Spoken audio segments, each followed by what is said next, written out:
I mean, if you hate the acronym, it was my idea. Let's be clear. We needed an acronym.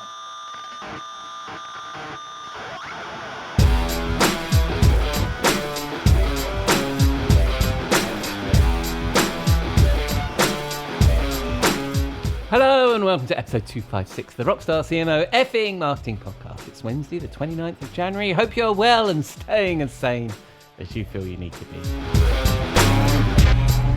I'm your host, Ian Truscott. I'm not a rock star, but I am a CMO. And on this podcast, I chat with a group of chums who share their marketing street knowledge, which I hope will bring out the rockstar marketer in you.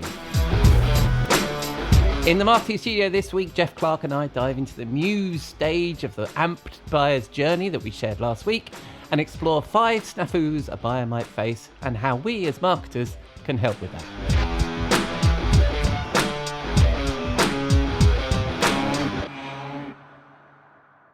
But first, we need to pay the bar tab. I'll be back in a moment. We'll be right back. After this word. We'll be right back. After this word. Remember last year's amazing trip? That cute first birthday party? All those photos, all those memories can be freed from your phone with a Shutterfly photo book. Rediscover and share your favorite moments with those you love. You'll be amazed how easy it is to make a photo book with Shutterfly and enjoy it for years to come. Get 40% off orders over $29 with code POD40 at Shutterfly.com and make something that means something.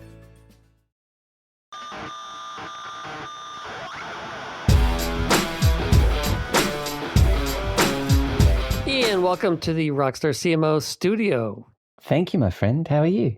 I am doing okay. It's good. Yeah. You know, I don't know if I should jump into the weather or you wait for you to ask me, but it's like we're having little snowflakes coming down, a little more snow added onto the snow from last week. So skiing may be in the near future. Nice. We've had a number of windy rainstorms sweep through, but today hasn't been too bad. But yeah, we keep getting storms coming from sort of Yorish direction. Sorry I have nothing to do with it. No, they're south from you, I think. But yeah, in fact, they closed. I think last week they closed a load of schools in Northern Ireland, and there was dramatic views of roofs being blown off and stuff. So we've had some quite serious storms. Wow. Yeah. Well, we didn't, because I live in the middle of the country and so we didn't have, we just had a bit of wind and rain. We didn't really have anything serious. But yes, that's the weather here. Nice. Good. All right. So let's crack on with what we're going to chat about. Which is last week we chatted about our amped customer journey. And when I was writing about it, actually, Jeff, just before I kick a quick write off, when I was writing about it in the blog, people can go and see it in the blog, is I was referring to a buyer's journey and a customer's journey, and I was kind of being a bit intermittent between the two, right? So is it a customer journey or a buyer's journey? If you're going to go from awareness through to advocacy? I think that's a good question, but it is, I think in general, it's a buyer's journey because as you're moving toward the latter stages where they're already a customer, then it's like you're thinking buying. About the next buying, and so I often talk about, given my background, buyers need. So it's always thinking about the buyer.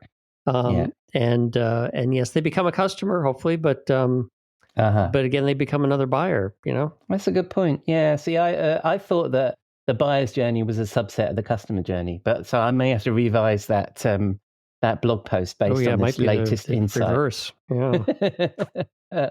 All right. So, but anyway, we shared the Rockstar CMO amped buyer's journey last week, and it had 5 stages: awareness, muse, purchase, engage, and develop. And I think if you look at that, I mean, obviously we've come up with the acronym AMPed, but the Muse stage I thought is probably the most enigmatic of our acronym. Yes. It's not the most. You wouldn't have heard Forrester or Gartner refer to the Muse stage. No. No. but this is the area, this is the part of the customer journey that's usually referred to as solution exploration, interest, consideration, all of those sorts of things people do before they decide, I need to solve my problem with the purchase of something. Because our purchase phase isn't just limited to the commercial transaction, it's that whole selection process. And we called it Muse to underscore the sort of fluid nature of this stage. And we're trying to inspire somebody to act. And according to the dictionary, Muse means either to become absorbed in thought, which we think our buyer probably is, or as a source of inspiration, which is what our sellers should be, right? So I was thinking, because I mean, if you hate the acronym, it was my idea. Let's be clear. We needed an acronym. Just that particular one was your idea. And I thought, and Muse sounded about right for what covered the buying stage. So what say you about that? Well, I think that this is an example of us, delving into the foundations of Western thought. The Greeks brought us, and their mythology brought us the 9 muses, right? And there are different forms of inspiration. And let's see, in the notes, I did put the, it's everything. Oh gosh, I got to find anyway, there's all kinds of ways that you can be inspired through drama, through humor, through music, through epic poetry, Erato, the goddess of lyric choral poetry. Anyway, this is definitely a rabbit hole we probably shouldn't be going down to unless we're into the mythology podcast. But, I think, while the buyers are futzing around with their research, being the inspiration, I mean, that's our goal, because we're trying to get them to our solution to address their problem. So, at this point in this, stage in the buyer's journey, there's somebody, a buyer, a person, a champion, somebody within a company who's aware of the problem. They've done some initial socialization of that problem, started their discovery, and again, you go through the various ways of thinking about it. Is this the exploration phase or this, the interest phase? But they're trying to think about what to do about this business problem that they've uncovered. And so, they're looking for the muse. Yeah, we want to be that. And I like the way that you paid us the compliment that we were going to dive into, Western civilization or whatever you said, because I'm just along for the ride on that one, mate. I can't make much of a contribution. Well, we just pissed off all the Asian listeners. Really? We didn't mention Confucius. Oh, okay. Sorry, right. So that was just Greek mythology. Yeah. Anyway, we're not going down that rabbit hole. That's for a different podcast about Greek mythology. But as we were discussing before we did this recording, and we were thinking of how to frame this particular discussion about the muse, as you suggested, the buyer's journey is never linear. This stage is probably the one that's open to a lot of stops and starts, back steps, and your term SNAFUs that cause the nature of the journey to be a bit circuitous. So we believe that probably the buyer is bouncing about a bit in the muse phase, right? So what we thought we'd look at, and I say we thought we'd look at, this was completely your idea, Jeff, is look, because, basically, as the listener probably knows, this is where your experience comes in, right? Because you've done a lot of advice for the buyer's side, whereas I tend to come from the seller's side from a marketing perspective. So you thought we'd look at some of the potential challenges for the buyer and what we as marketers can do to mitigate them and support the buyer through the process. And between us, we've identified 5 SNAFUs that can affect our muse. Shall we start with your first, or we should just define for the audience? Maybe everybody knows. I think SNAFU means in general, but I think it originated in the U.S. Navy or something. The term situation normal all effed up, which gets which then can connect to our effing fundamentals of marketing. And but it is, anybody who's been through kind of a complex buying process knows there's a lot of SNAFUs. There's a lot that can happen. And so, so the first one I identified is the inability to collaborate with key internal decision makers. So this is obviously very different for every product, but in most B2B markets, buying a solution requires a team or, a committee, which could be comprised of multiple teams. And thus there's a lot of interactions that go on to make a decision. And that's the interactions internally, not necessarily with the vendors. And, so has a champion been identified internally? I mean, have they self-identified themselves? Have we seen them? So we engaged with them somehow early, either anonymous or identified.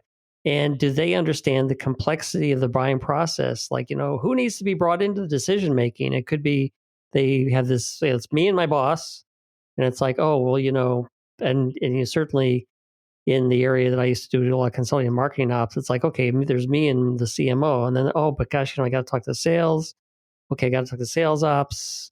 Oh, there's a customer, care group that deals with, this data, these systems. So it's like, what we think, or at least my recommendation to marketers is to help this person who's starting on this process to understand how other companies solve the problem that they're involved with. What are the teams involved? Who typically might be the decision makers, or the specific things they have to go through, like proof of concepts.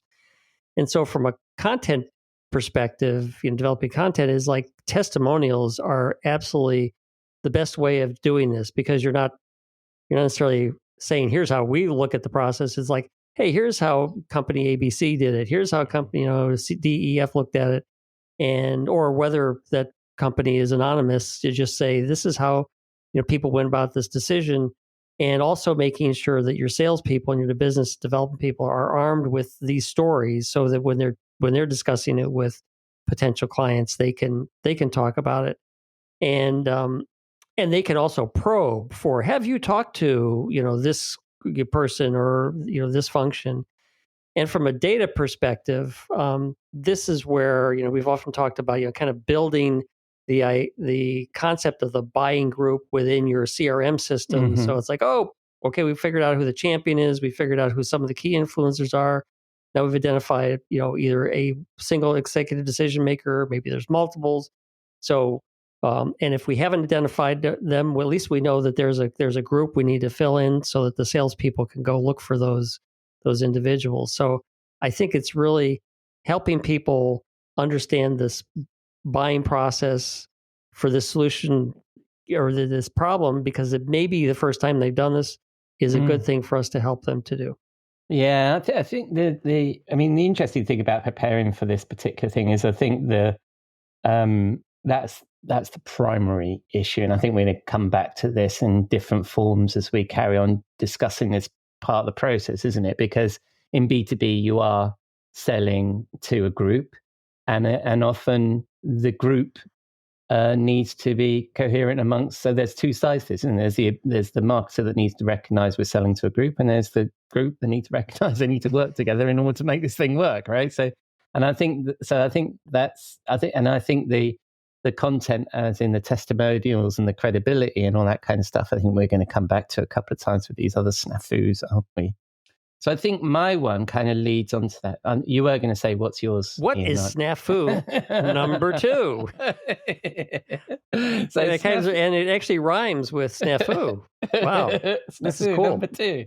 And also, obviously, I enjoy the fact that SNAFU's got F'd in it. So, that works with our editorial policy. And I'm going to throw another F-bomb in as well, because my one is overcoming FOFU, or the fear of fucking up, which I've written about on my personal blog before.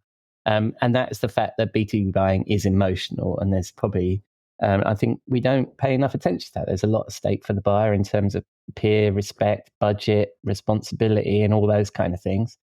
And then the buyer may not, the buyer's not going to say, I'm having FOFU, are they? But they're going to, they're gonna. That might sound a little foo-foo for them. Yeah, that's not really the snafu. So I probably didn't completely key into the vibe that you were going for here. But what I think is there's a sort of like a preemptive buyer's remorse that kicks in. And I think we all feel that when we make a big decision or a big purchase. That moment before, when you're in that process, you're kind of already predicting some of this stuff. But also, I think to your point as well, it might be you're the champion or the sponsor as a buyer, and then you're kind of feeling the pressure from the rest of the buying team who are also having their doubts, and that adds to the friction of the process of solving the problem. And then you also then, when you start getting serious about buying something as a sponsor, you start running into all the people in the business who can say no, right? And aren't going to be part of the yes brigade that you're looking for. So somebody who's in governance or in IT or operations or something like that. And then you're having all these uncertainties about costs, about both the cost of the solution, but also the ancillary cost, the implementation, the additional tooling, training. Do we have the right people? So all the FOFU, all the fear of fucking up is really building up in you. And also, I think, and I don't want to cover almost everything, but the biggest competitor that we always talk about, don't we, in B2B, isn't your direct competitor. It's do nothing or make do, right? Doing nothing. And so this FOFU can build up in the buyer so hard that they actually don't move forward. So my note to the marketer on that particular snafu is we need to enable the sponsor to sell. And I think we're going to talk about that a little bit in some of these other ones as well, and particularly to your last one. And we need to make it easy for them to translate the benefits into the language of their business. So it's almost like you're enabling an additional sales team, but simplifying it even more so they can tell the story in a couple of lines. You know, they're not going to have all of your sales deck. And I agree with you. Credibility content helps with this, case studies and references. And the other thing we need to do is start painting this picture of what is it that the pain of, having a pain at the moment. The status quo is a pain. Doing nothing is a pain. How do we kind of bring that to life? And also we need to be transparent about things like costs and provide ROI models and all that kind of good stuff to ease their mind about that stuff. I seem to be on a long one with this one, don't I? This Stafford number 2. And the other thing, I'm covering the whole thing. I might as well stop after this. But one of the other things as well is, I think you alluded to this in your point as well, is that sometimes the buyer doesn't know how to buy, or the sponsor doesn't know how to buy. It's particularly I've seen this in government or in regulated industries. There's a certain process, and some people are experts at working with procurement, and sometimes that expert of working with procurement is your sales guy and not the buyer, and they can help with that stuff. So I think there's a lot of stuff that we can do here, but I'm nominating the snafu of overcoming the fear of FOFU. Yes. So I think your third? Well, I was thinking time. we need to come up with an acronym for doing nothing, and all I could think of was doo-doo, but doo-doo doesn't kind of work out to doing nothing. Unless I think that's almost a podcast episode in itself, isn't it? Because I think it is a huge competitor in B2B, is the make, do, and do nothing, right? So the worst competitor. So what's your number 3? Number 3 is not knowing the full requirements of a solution, and I mean, there's could be a number of ways of expressing this, but before the champion gets too far down the process, they kind of wrestle with what's the shape of the solution actually going to look like? Product, service, both, whatever, and categories. We both have dealt in from analyst point of view. I mean, sometimes categories of solutions can be confusing to people out there in the market. Vendor claims can obviously be confusing because they're trying to hop on to the latest wave of interest, and features and benefits, particularly, like when I go to a website and I'm reading, a web page and I'm like, okay, I get this, but what does it actually do? Or, you get into the feature details that, we always warn marketers not to get into. And you can say, well, I know it meets X standard, but how does that solve a problem? Yeah. So one of the things that, so I would suggest to the marketers, I mean, they look for some way that they can list a set of capabilities and kind of business language, is kind of you were alluding to in the FOFU snafu, and point people to credible content, analyst reports, maybe host your own webinars to kind of help them say, a functional need maps to a certain set of capabilities or a particular capability, and there may be some details about the features that help there for them to understand. And certainly when I was doing tech assessments and some of my work in covering technology at Serious Decisions, that's one of the things we did is we said, if you're looking for marketing automation platform, these are the things that they tend to do. And so you can, again, list from a capability, not a detailed feature function perspective. So people can kind of go, okay, yeah, these are the things I need. These are the things I don't need. Or there's some things I need that aren't on this list. So therefore I might have to look for, what is a technology out there that actually helps me do those things. And that just really helps the buyer kind of scope out what they're looking for, let alone figure out what vendors that they're they should be talking to. Yeah, and I think you're leaning heavily on advice to the buyer there. And I think from the marketer of from the other side of the table, from the marketer from the vendor to try and, in a way, they're sowing this confusion on purpose, right? I think that's what you're alluding to there a little bit. Yeah. But I've seen, I'm on a CMO WhatsApp group, and I've seen three or four people they were looking for what was a CMS solution, and one of them was saying you need a DAM, and then I was thinking, well, I'm glad there's not somebody here saying that you need MRM, because it is confusing sometimes, isn't it, of what people want. You're absolutely right.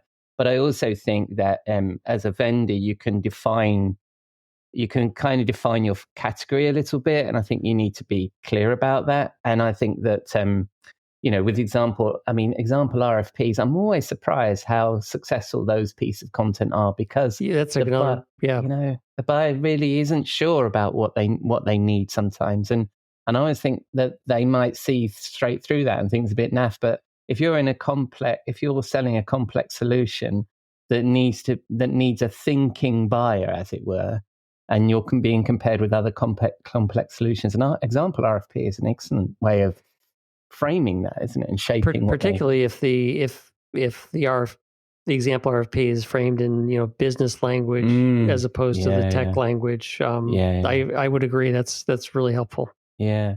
All right. So now we're on to SNAFU number 4, which is over to you, Ian. Yes, thank you. I can't even follow my own script. So we're having our own SNAFUs. Yeah. Well, I think that as I was saying at the beginning, I think there's only a couple of really big SNAFUs here. And so mine is a bit iterative of your SNAFU, which is that if they don't understand the full extent of the problem, or you don't do your requirements gathering properly, you end up overbuying, or as a buyer, you need to manage the shiny object syndrome. And it might not be the buyer that's managing this, but it's somebody who's the head of marketing operations, or somebody who's responsible for buying this shit, right? Is that, and I've been in this position before as a marketing leader or CMO, where somebody comes to you and says, "Oh, but it's shiny."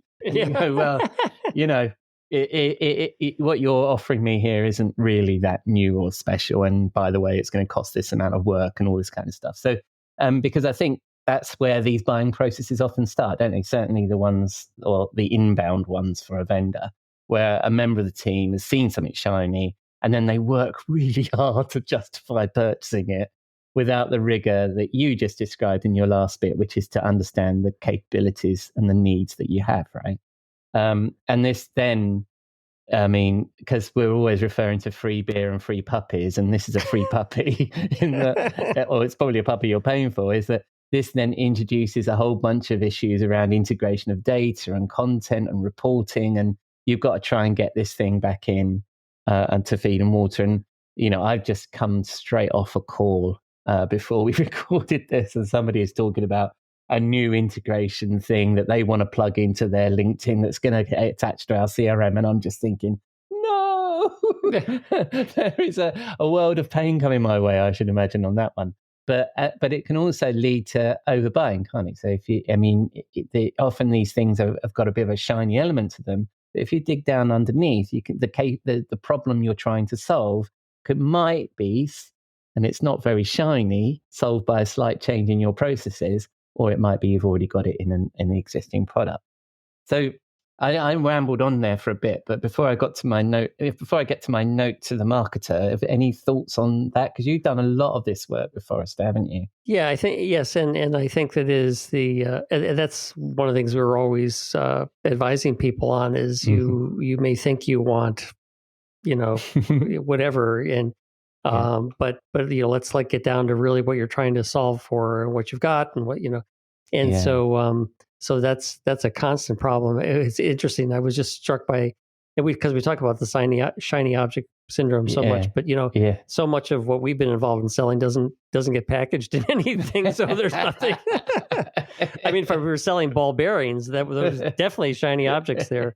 But it is, and it'd be interesting, having not been on the inside of a marketing ops group for just a little bit, I'm wondering the extent of which people are still suffering from the shiny object syndrome, because anyway. It genuinely. So many people have burned. It happened to me in a role. I'll be incredibly vague, so it doesn't. So the it protects the innocent or whatever. But a couple of years ago, there was a member of the team that really wanted this product, and it was basically a way of creating nice PDF-like websites. And I'm like, that's a content management solution.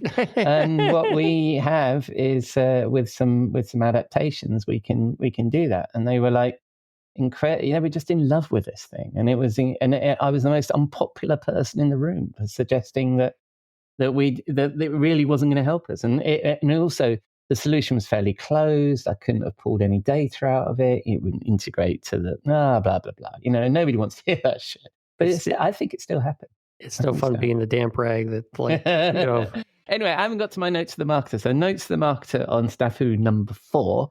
I think there's two sides to this, right? So there's the marketer that's selling the shiny thing, and then there's the marketers that represent the incumbent technology. And I think for the marketer selling the shiny thing, you may be engaged with this person who's fallen in love with your product, and they're going to be an early adopter, and they're happy with the risk, and they just want the shiny thing.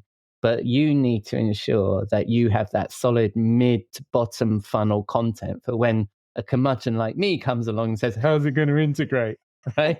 And so even if the sponsor or the buyer has no appetite for that dull shit, you're going to need to make sure you've got that ready, because at some point they're going to run into an adult in the room who's going to say no, right? Here's the kale salad to have with your dessert.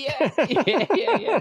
And then for the incumbent vendor, I think this is something that we, to our shame, don't put enough focus on as B2B marketers. And that's the need for really good customer marketing, right? Because we're so MQL coin operated that once somebody becomes a customer, it's very hard actually to shift our attention to the customers, because we're not, we're not rewarded for doing that, basically, are we? So, and I think this is where really good customer marketing and product marketing comes in, because so many of the times where I've been in a situation where you're selling software into somewhere, and full well their solution can probably do the job, but it's just they're 17 versions behind, or they haven't discovered that feature, or whatever. So a good piece of customer marketing, product marketing would have nipped that shiny thing in the bud, right? That shiny. I love the terminology, and I think that this is the idea of.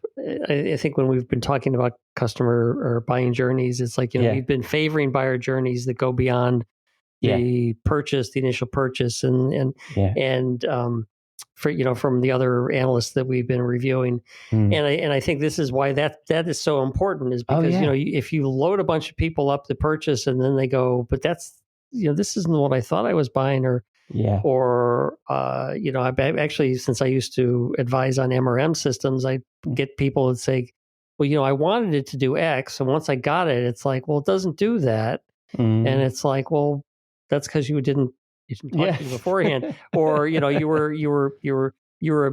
saw a good demo and you were projecting things that you thought it would do, that ultimately it wasn't going to do, and you didn't say, if I wanted those other things, I actually would have been comparing this thing I bought with other vendors, which then I would have either I made a different decision. Yeah, absolutely. But like I say, I think the shiny thing. I think the shiny thing is real. I think the problem is real. It may not express itself exactly as I was saying, but that's that's a really good point. So let's get on to snafu number 5. What have you got for us, Jeff? Our final foo. Final foo.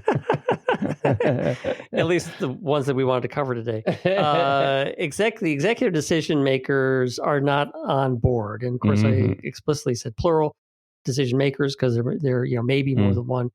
But the champion persona can do a lot of work getting colleagues engaged in the process, and forget ultimately somebody needs to sign off on the purchase order, and so it's typically this could be a problem. You'd say, well, this is be at the purchase phase, right? And it's like, well, really, you want to be thinking ahead. So if all of a sudden you're in a buying process and it's looking serious, like you may actually want to go out and acquire something, don't you want to have executive approval for the process you're going to be going through? Because one, that executive may be able to provide cover for you.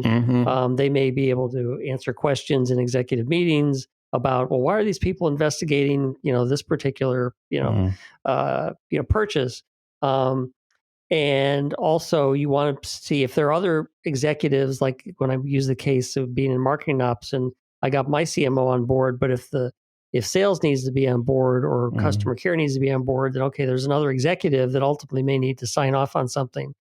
So, so this is where obviously the recommendation we had before about helping people understand what the process might look like is relevant, but also, being able to develop the pieces that go into an executive presentation, because at the Muse stage, this might be the okay to like spend time on it, in terms of researching, developing business cases, selecting vendors, things that are going to happen down the road.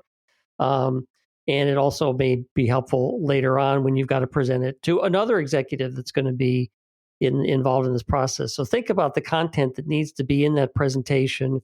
Again, the customer stories, maybe stats, simple ROIs of, people who have solved this problem. This is the type of thing, the returns, the outcomes are looking for. And you're not necessarily building the deck for the champion because they might not have actually engaged with you directly yet, but you're providing the pieces. So you're thinking ahead, what are the pieces that they would need to get this presentation to be successful? And let's make sure we provide them in some form. Yeah. And it's such a good point. And also I think it's a good point, the advice that you've got there for buyers as well, because if you engage the senior executives early on, you're almost pre-closing, aren't you? I think it would be the sales terminology. And you'll find out what those objections might be early in the process, and therefore, or it might be you'll realize that it's a complete fucking waste of time, and I don't know why I'm bothering. But what you'll probably have is a more constructive conversation which says yes, but it needs to plug into this, and it might be that that's not something you've considered. And again, I think the other thing about that we're saying about this note to the marketer thing is I think sometimes we think about these buyers' journeys as these linear processes and all that kind of good stuff. But what some of these suggestions here that you've got is we've got to lay out this sort of buffet of content that at certain points the buyer needs to select from. So at this point, they're making a business case, as you say. And so they're going to need these elements to make their business case. You can't do that for them, but you need to provide them with that raw material. And the other thing as well is that if you don't do it, somebody else is doing it, right? They're getting that information somewhere else. And I think... and you want to be the muse. Remember, be the muse. The other thing, this is a critical... I think we said this last week. This is a critical phase because a lot of the research nowadays is saying that people are making... the buyers are making their decision and having their shortlist before they even speak to you. So this Muse stage is what's forming that opinion of the market, isn't it? And who they're going to prefer before they've even got anywhere with anything. So it's critical. Absolutely. Anyway, then my quick summary of this before we log off. So in snafu number 1, unable to collaborate with key internal decision makers. Snafu number 2, overcoming FOFU, fear of fucking up. Snafu number 3, not knowing the full requirements of the solution. Snafu number 4, overbuying and managing the shiny object syndrome. And SNAFU number 5, executive decision makers are not on board. And also the risk of finding that out at the end rather than at the beginning. At the beginning, yes. All right, so that moves on to our final agenda item. What song are we going for here, Jeff? Well, fortunately, there's a band called Muse. Yeah. And they have some songs. I was just thinking, it's like, well, if we had an acronym and one of them was Beatle or no. Rolling Stone, we'd have a lot of songs to pick from. There's obviously, when you pick the band first, there's a treasure trove of songs to pick from. I was thinking of the song Follow Me because it has the line in it, when darkness falls and surrounds you, follow me. It's kind of like, that's what the vendor wants, the kind of like pull the buyer along. But as in discussion, we said, it's not the kind of high energy song we like to end up with. So you came up with a different suggestion. Yes, I did. Well, I like some of the Muses. And Supermassive Black Hole is my favorite track of theirs, probably their most famous. But they did a really that would be the when we get into the topic of doing nothing, that's the tune. That's the Supermassive Black Hole, yeah. But they did a really good cover of Feeling Good, and I think that if you get all this right, that's the way you're going to be. That's where you're going to feel. So we'll go with Feeling Good by the Muse from 2001, and next week. What's on your calendar next week? Am I in your calendar? I can't remember. I've got Kathy coming up. Is it? Yes. So next week is Kathy. Jeff, I should have broken that to you before we started recording. That's fine. Then so the week after that, I think we've got a whole bunch of topics that we want to discuss. We're piling up. Maybe I should be doubling up. Well, that's all right. All right, mate. Well, I'll speak to you next week anyway, but we'll record something the following week, and I'll see you then. Okay. Cheers. Cheers, buddy. Birds flying high, you know how I feel.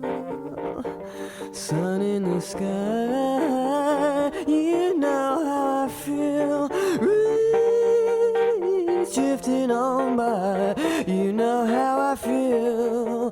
It's a new dawn, it's a new day, it's a new life for me, and I'm feeling good. Thank you, Jeff. And that was a teensy slice of Muse, who else for this topic for this week, and Feeling Good. And if you're interested in our amped buyer's journey, as I mentioned, I shared it on our blog this week, which is, of course, at rockstarcmo.com. So that's a wrap on episode 256 of the Rockstar CMO effing marketing podcast. Thank you for dropping a dime into your podcasting jukebox, selecting our track and jiving along with us. I've been your host, Ian Truscott, and you can find links to me and the team here and all the things we discussed in the show notes on rockstarcmo.com, as well as our blog, newsletter, and all of our previous episodes. What do you think of me splitting up the podcast? Do you like these Wednesday episodes? It's still a bit of an experiment, so please let me know, and you know where to find me, or just keep listening. I'm glad you're here. The next episode of The Rose and Rockstar will drop on Saturday, and I'm thinking of picking Robert's brains about writing a book.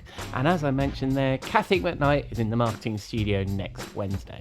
Until then, enjoy the rest of your week, and I hope you again join us here at Rockstar CMO FM.